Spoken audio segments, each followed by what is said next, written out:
La ciénaga de la luna. Dens Barry se ha desvanecido en alguna parte, en alguna región espantosa y remota de la que nada sé. Estaba con él la última noche que pasó entre los hombres y escuché sus gritos cuando cuando el ser lo atacó.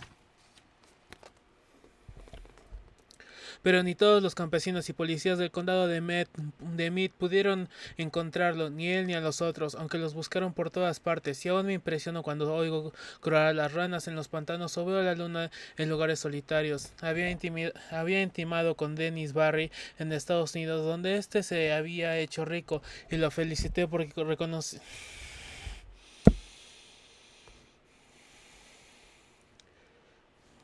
Aunque Estados Unidos, donde este se había hecho rico, lo felicité cuando encontró el viejo castillo junto al pantano. Era en el somnoliento Kildare procedía su padre, y allí era donde quería disfrutar de su riqueza. Entre parajes ancestrales, los de su estirpe antaño se enseñoreaba sobre Kitley y habían construido y habitado el castillo, pero aquellos días ya resultaban remotos, así que durante generaciones el castillo había permanecido vacío y arruinado.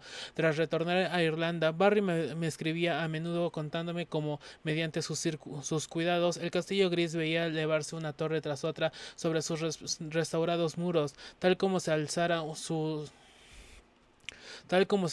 ya tantos siglos antes, y como los campesinos lo bendecían por reponer los antiguos días con su oro de ultramar.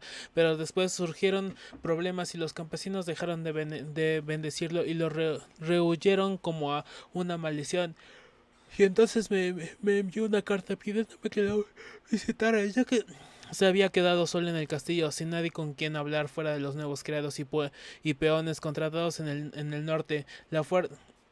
La fuente de todos los problemas era la ciénaga. Según me contó Barry, la noche de mi llegada al castillo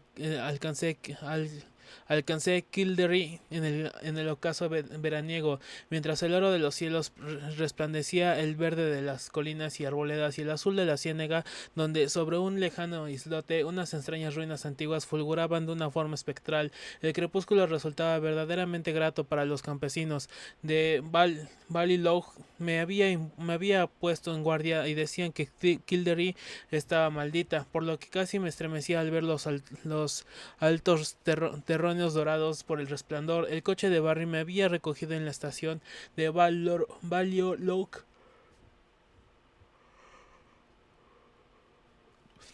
ya que el tren no pasa por Kildare.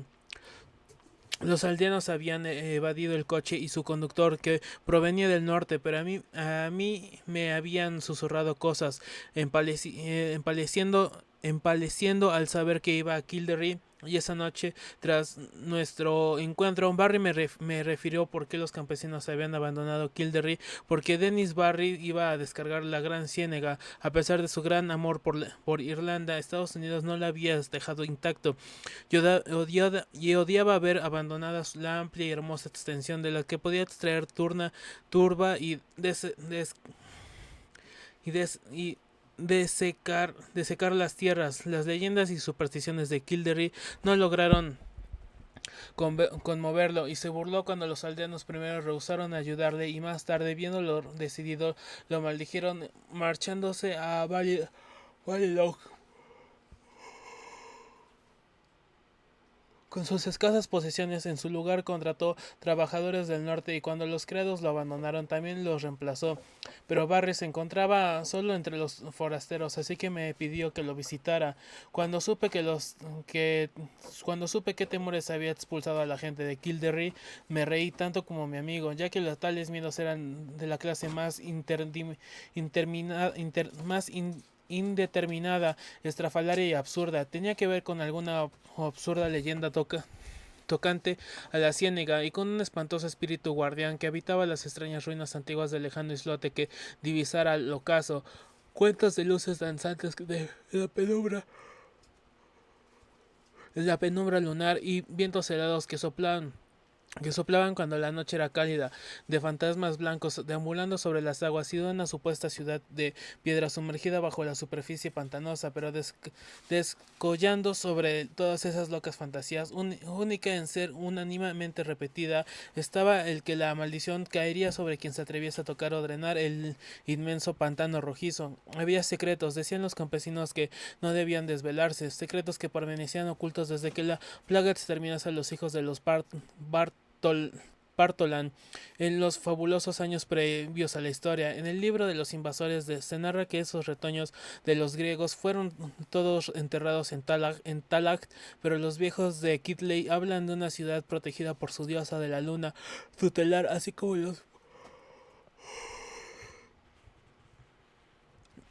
los montes boscosos que la albergaron cuando los hombres de Nemet llegaron de Scythia con sus 30 barcos. Tales eran los absurdos cuentos que habían llevado a los aldeanos al abandono de Kildare, y al oírlos no me resultó extraño que Dennis Barry no hubiera querido prestarles atención. Sentía, no obstante, gran interés por las antigüedades y estaba dispuesto a explorar a fondo el pantano en cuanto lo desecasen. Había ido con frecuencia a las ruinas blandas del islote, pero aunque evidentemente muy antiguas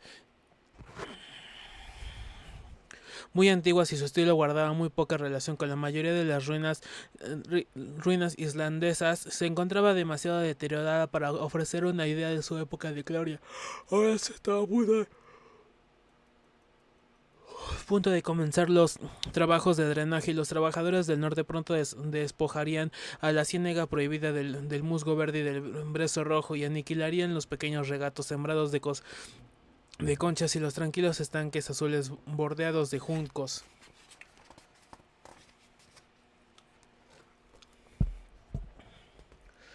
Me sentí muy somnoliento cuando Barris me hubo contado todo aquello, ya que el viaje durante el día había resultado fatigoso y mi anfitrión había estado hablando hasta bien entrada la noche.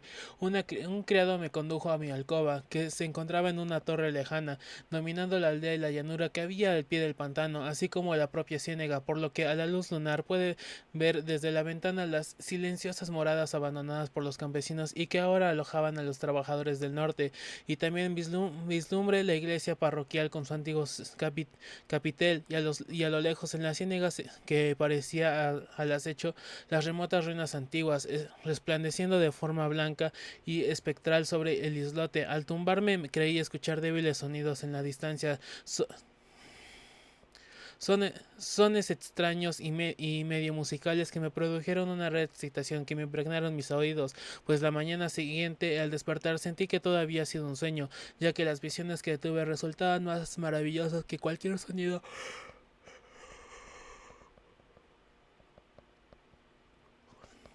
de flautas salvajes en la noche. Influida por la leyenda que me había contado Barry, mi mente había deambulado en sueños en torno a una imponente ciudad ubicada en un valle verde cuyas calles y estatuas de mármol, villas y templos fricios e indescripciones evocaban de diversas maneras la gloria de Grecia. Cuando compartí ese sueño con Barry nos echamos a reír juntos, pero yo me reía más porque él se sentía perplejo ante la actitud de sus trabajadores norteños. Por sexta vez se habían quedado dormidos, despertando de una forma muy lenta y aturdidos, actuando como si no hubieran descansado o aun cuando se había acostado temprano la noche antes. Esa mañana y tarde deambulé a solas por la aldea bañada por el sol, hablando aquí y allá con los fatigados trabajadores, ya que Barry estaba ocupado con los planes finales para comenzar su trabajo de desecación. Los peones no estaban tan contentos como deberían, ya que la mayoría parecía angustiada por la culpa de algún sueño, aunque intentaban en balde recordarlo. Les conté el mío, pero no se interesaron por él hasta que no mencioné los extraños sonidos que creí oír. Entonces me miraron de forma rara y dijeron que ellos también creían recordar sonidos extraños. Al anochecer, Barry cenó conmigo y me comunicó que comenzaría el drenaje en 2 días. Me alegré, ya que aunque me disgustaba ver el musgo y el brezo y los pequeños regatos largos desaparecer, sentía un creciente deseo al posar los ojos sobre los arcaicos secretos que la aprieta turba pudiera atesorar, y esa noche el sonido de resonantes flautas y peristilos de mármol tuvo un final brusco e inquietante, ya que vi caer sobre la ciudad del valle una pestilencia y luego la espantosa avalancha de las laderas bocosas que cubrían los cuerpos muertos en las calles y dejaron expuestos tan solo el templo de Artemis en lo alto, donde Cleis, la anciana sacerdotisa de la luna, yacía fría y silenciosa con una corona de marfil sobre sus sienes de plata.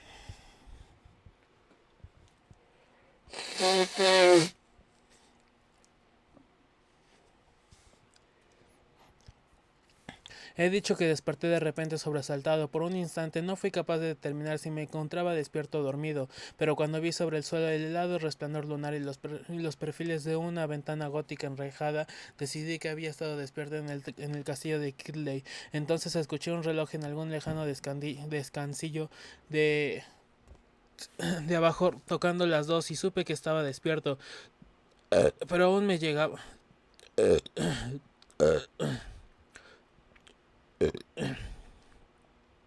Pero aún me llegaba el monótono toque de flauta a lo lejos, aires extraños, salvajes que me hacían pensar en alguna danza de faunos en el remoto Menalo. No me, no me dejaba dormir y me levanté impaciente, recorriendo la estación. Solo por casualidad llegué a la ventana norte y avisoré la silenciosa aldea, así como la llanura al pie de la ciénaga. No quería mirar, ya que lo que anhelaba era dormir, pero las flautas me atormentaban y tenía que hacer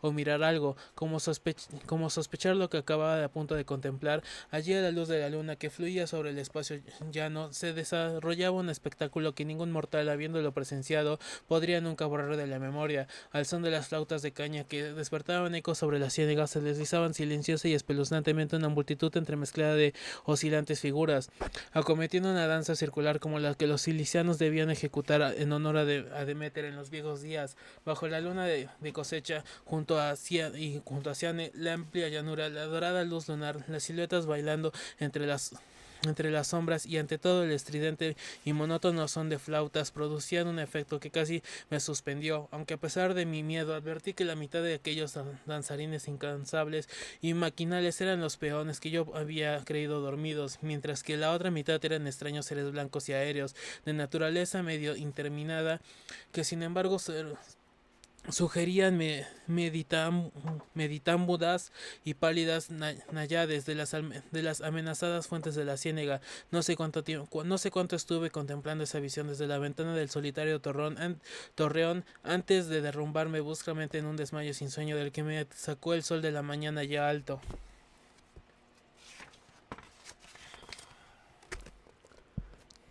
Mi primera intención al despertar fue comunicar a Dennis Barry todos mis temores y observaciones, pero en cuanto vi el resplandor del sol a través de la enrejada ventana oriental, me convencí de que lo que creía haber visto no era algo real. Soy proclive a extrañas fantasías, aunque no lo bastante débil como para creérmelas, por lo que en esta ocasión me limité a preguntar a los peones que había dormido hasta muy tarde y no recordaba nada de la noche anterior, solo brumosos sueños de sones estridentes. Ese asunto del espectral toque de flauta me atormentaba de veras y me pregunté si los grillos de otoño habrían llegado antes de tiempo para fastidiar las noches y acosar las visiones de los hombres.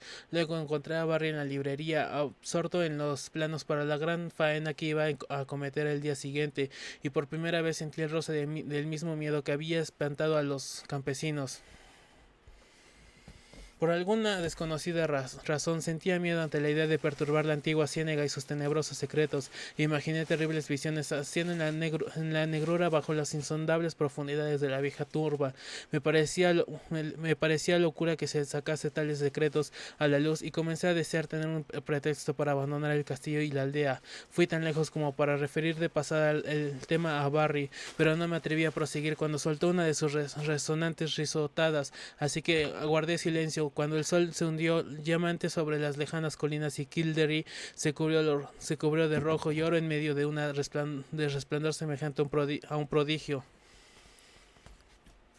Nunca sabré a ciencia cierta si los sucesos de esta noche fueron realidad o ilusión. En verdad trascienden a cualquier cosa que podamos conjeturar sobre la naturaleza o el universo, aunque no es posible dar una explicación natural a esas desapariciones que fueron conocidas tras su consumación. Me retiré temprano lleno de temores, y durante largo tiempo me fue imposible conciliar el sueño en el extraordinario silencio de la noche. Estaba verdaderamente oscuro, ya que a pesar de que el cielo estaba despejado, la luna estaba casi en fase de nueva y no saldría hasta la madrugada. Mientras estaba tumbado pensé en Dennis, Barry y en lo que podía ocurrir en esa ciénaga al llegar al bar y me descubrí casi fanático por el impulso de correr en la oscuridad, coger el coche de Barry y conducir enloquecido hacia Ballyclough, fuera de las tierras amenazadas. Pero antes de que mis temores pudieran concretarse en acciones, me había dormido y anticipaba sueños sobre la ciudad del valle, fría y muerta bajo un sudario de sombras espantosas.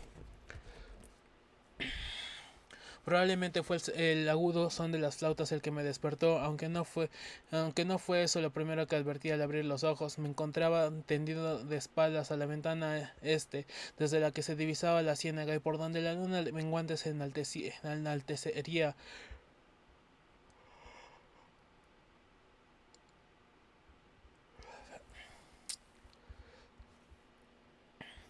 Y por tanto yo esperaba ver incidir la luz sobre el muro opuesto frente a mí, pero no había esperado a ver lo que apareció. La luz efectivamente iluminaba los cristales del frente, pero no se trataba del resplandor que da la luna, terrible y penetrante. Resultaba el raudal de roja refulgencia que fluía a través de la ventana gótica, y la estancia entera brillaba envuelta en un fulgor intenso y ultraterreno. Mis acciones inmediatas resultan peculiares para tal situación, pero tan solo en las fábulas de los hombres hacen las cosas de forma dramática y previsible. En vez de mirar hacia la ciénaga en búsqueda de la fuente de esa nueva luz, retiré los ojos de la ventana lleno de terror y me vestí desmañanadamente con la aturdida idea de huir. Me recuerdo tomando sombrero y revólver, pero antes de acabar había perdido a ambos sin disparar el uno ni calarme el otro. Pasado un tiempo, la fascinación de la roja radiación venció en mí el miedo y me arrastré hacia la ventana oeste, mirando mientras el inacabable y enloquecedor roque de flauta gemía y reverberaba a través del castillo y sobre la aldea. Sobre la ciénaga caía un diluvio de luz ardiente y escarlata y siniestra que surgía de la extraña y arcaica ruina del lejano islote. No puedo detallar el aspecto de esas ruinas. Debía estar loco, ya que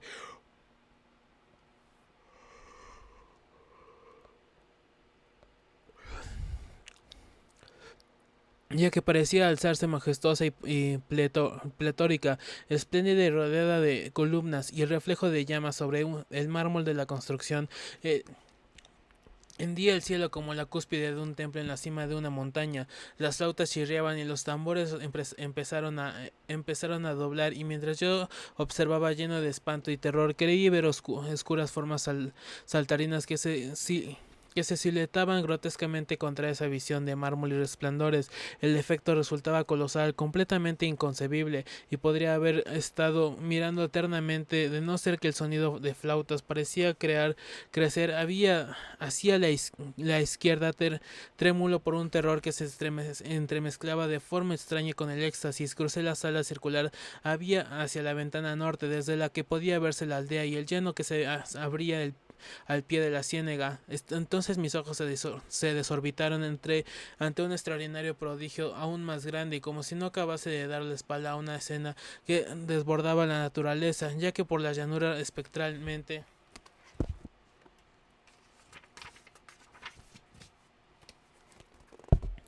iluminada de rojo se desplazaba una procesión de seres con formas tales que no podía derivar sino de pesadillas, medio deslizándose, medio flotando por los aires. Los fantasmas de la ciénaga, atraviados de blanco, iban retirándose lentamente hacia las aguas tranquilas y las ruinas de la isla en fanatísticas formaciones que sugerían alguna danza ceremonial y antigua. Sus brazos ondeantes y translúcidos, al son de los detestables toques de aquellas flautas invisibles, reclamaban con extraordinario ritmo a una multitud de tambaleantes trabajadores que le seguían fielmente con pasos ciegos e involuntarios. trastabillando como arrastrados por una voluntad demoníaca torpe pero irresistible. Cuando las náyades llegaban a la ciénaga sin descarriarse, una nueva fila de regazos zigzagueaba, tropezando como borrachos, abandonando el castillo por alguna puerta apartada de mi ventana. Fueron dando tumbos de ciego por el patio y a través de la parte interpuesta de la aldea, y se unieron a la titubeante columna de peones en la llanura. A pesar de la altura, pude reconocerlos como los criados traídos del norte, ya que reconocí la silueta fea y grotesca del cocinero, cuyo absurdo aspecto ahora resultaba sumamente infausto. Las flautas sonaban de forma horrible y volví a escuchar el batir de tambores procedentes de las ruinas de la isla. Entonces, silenciosa y graciosamente, las náyades llegaron al agua y se fundieron una tras otra con la antigua ciénaga, mientras las líneas de seguidores, sin medir sus pasos, chapoteaban desmayadamente tras ellas para terminar desapareciendo en un leve remolino de insalubres burbujas que apenas pude distinguir en la luz escarlata. Y mientras el último patético rezagado, el obeso cocinero, desaparecía pesadamente de la visión en el sombrío estanque, las flautas y tambores se enmudecieron y los cegadores rayos de las ruinas se esfumaron al instante, dejando la aldea de la maldición desolada y solitaria bajo los tenues rayos de una luna recién acabada de salir. Mi estado era ahora de un inexplicable caos, no sabiendo si estaba loco, cuerdo, dormido, despierto. Me salvé solo a merced a un piadoso embotamiento. Creo haber hecho cosas tan ridículas como rezar a Artemisa, Latona, Demeter, Perséfone y Plutón, todo cuando podía recordar de mis días de estudios clásicos de juventud.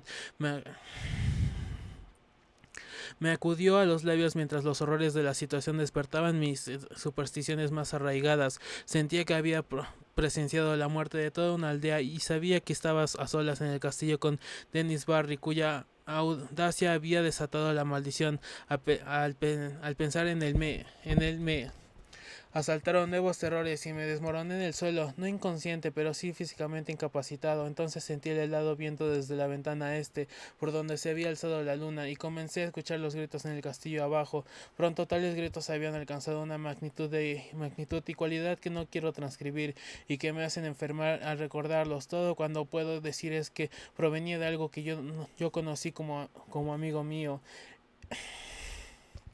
En cierto instante durante ese periodo estremecedor, el viento frío y los gritos debieron hacerme levantar, ya que mi siguiente impresión es la de una enloquecida carrera por la estancia y a través de corredores negros como la tinta, y fuera, cruzando el patio para sumergirme en la espantosa noche. Al alba me descubrieron vagando trastornado cerca de Ballylough, pero lo que me enloqueció por completo no fue ninguno de los terrores vistos u oídos antes. Lo que yo musitaba cuando volví lentamente de las sombras era un par de incidentes sucedidos durante mi huida. Incidente de poca monta, pero que me recomen sin cesar cuando estoy solo en ciertos lugares pantanosos o a la luz de la luna. Mientras huía del castillo maldito por el borde de la ciénaga, escuché de nuevo un sonido, algo común, aunque no lo había oído antes en Kildare. Las aguas estancadas, últimamente bastante despobladas de vida animal, ahora hervían de enormes ranas viscosas que croaban agua incesantemente en tonos que desafinaban de forma extraña con su tamaño. Lucían verdes hinchadas bajo los rayos de luna y parecían contemplar fijamente la fuente de luz. Yo seguí la mirada de una rana muy gorda y fea y vi la segunda de las cosas que me hizo perder el juicio. Tendido entre las extrañas ruinas antiguas y la luna menguante, mis ojos creyeron revelar un rayo de débil y trémulo resplandor que no se reflejan en las aguas de la ciénaga. Y ascendiendo por ese pasillo, caminó mi mente febril. Imaginó una sombra leve que se debatía lentamente, una sombra vagamente fertilada que se retorcía como arrastrada por monstruos invisibles. Enloquecido como estaba, encontré en esa espantosa sombra un monstruoso parecido, una criatura nauseabunda e increíble, una imagen blasfema del que fuera Dennis Barry.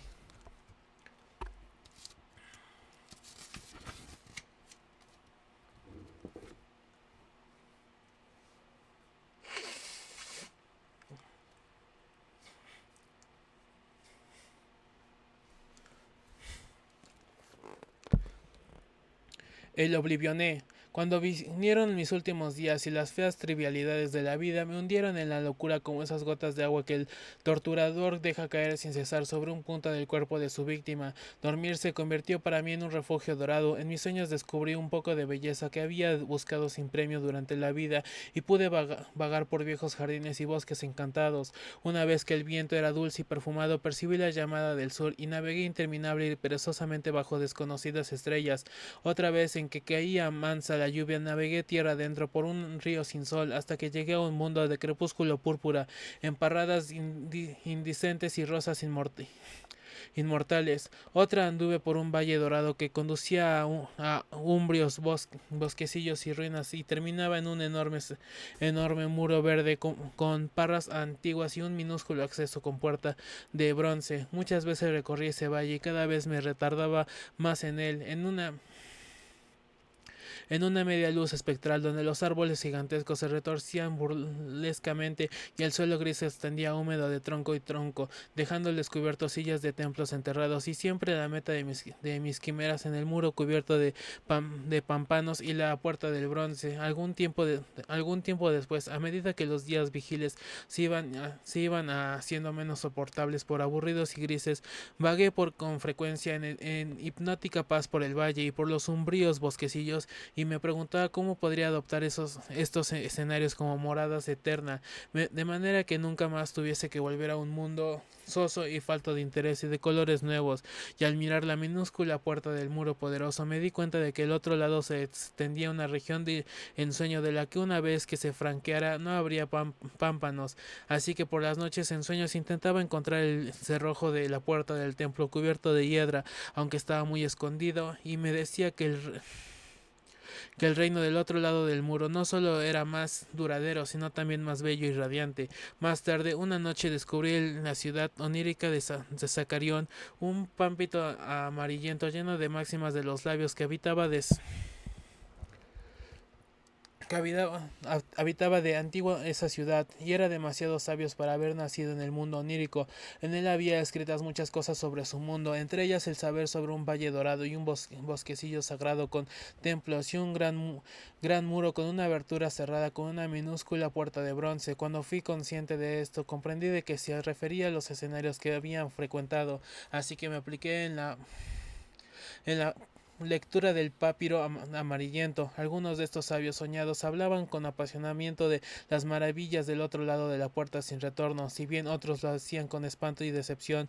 No sabía a qué atenerme, aunque deseaba cada vez más entrar definitivamente en el país desconocido, porque la duda y el misterio son el más irresistible de los anzuelos, y ningún nuevo horror puede ser más terrible que la tortura diaria de la mediocridad. Así que cuando supe de una droga que abría la puerta y permitiría cruzar adentro, decidí tomarla tan pronto despertase. Anoche la tomé y en su sueño recorrí flotante el valle y los bosquecillos sombríos, y al llegar esta vez al muro ancestral vi que la pequeña puerta de bronce estaba entreabierta. Del otro lado llegaba un resplandor que iluminaba espectralmente los árboles gigantescos, y seguí desplazándome musicalmente expectante de las glorias del país del que jamás regresaría. Pero en ese, en ese pero en cuanto la puerta se abrió más y el embrujo de la droga y el sueño se empujaron por ella, supe que todas las glorias y visiones habían acabado, porque en ese nuevo reino no había ni tierra ni mar, sino solo el blanco vacío del espacio sin fin y desierto. Así, más feliz de lo que nunca me había atrevido a pensar, me disolví nuevamente en esa infinitud original del olvido cristalino de la que el demonio vida me había sacado por el espacio de una breve hora. La búsqueda de Iranón. El joven iba vagando por la granítica ciudad de Telot, coronado con hojas de vid, el pelo amarillo rebrillado por la mirra y el atravio púrpura rasgado por las zarzas de las montañas Sidrak, que se encuentra al otro lado del puente de piedra. Los hombres de Telot son cretinos y austeros, y habitan en casas cuadradas y ceñudos. Interrogaron al